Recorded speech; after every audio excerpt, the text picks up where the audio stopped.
mejor habla con sus organizadores, pero va a haber otra acción este miércoles a las 6 o esa noche. The workers united! We'll never be defeated! The workers united! We'll never be defeated! Essential! Always essential! What do we want? $3 billion! When do we want it? No!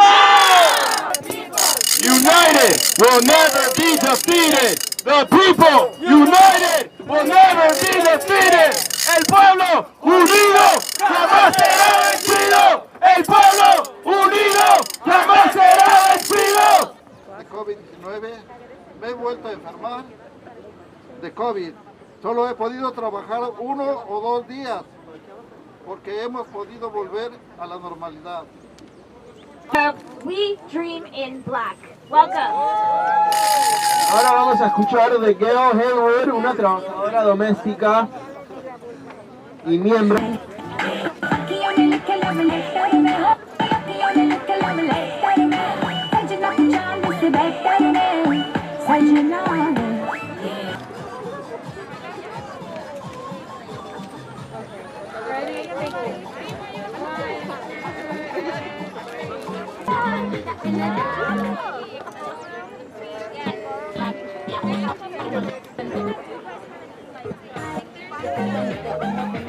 We can't continue to exclude workers from the basic protections guaranteed to everyone else.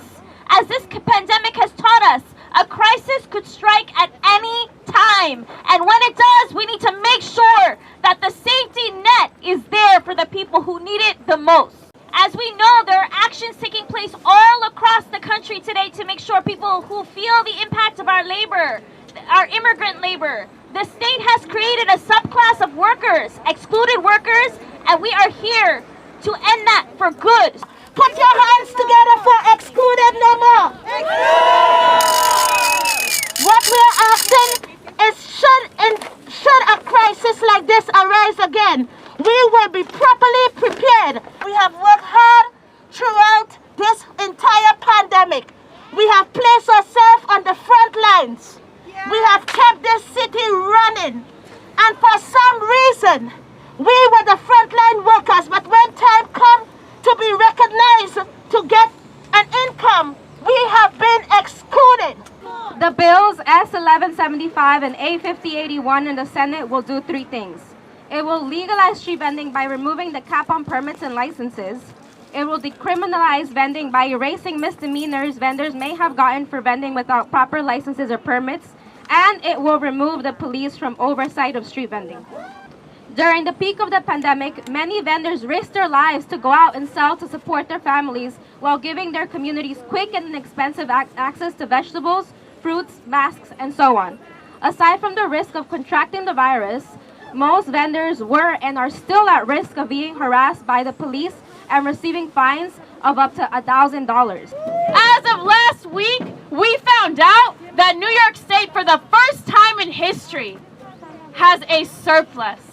Billions of dollars that need to be allocated back to our people, not to billionaire donors, but to our people, not to real estate, but to working families. Si merecemos otra ronda de fondos y que sea permanente. Raise your hand if we need another round of Excluded Workers Fund. Keep it raised if this should be permanent. ¿Cuándo? When I say worker, you say power. Worker. Our safety net leaves many workers out, especially Black, brown, and immigrant workers. And during Black History Month, we must have a vision for the future that leaves no worker behind.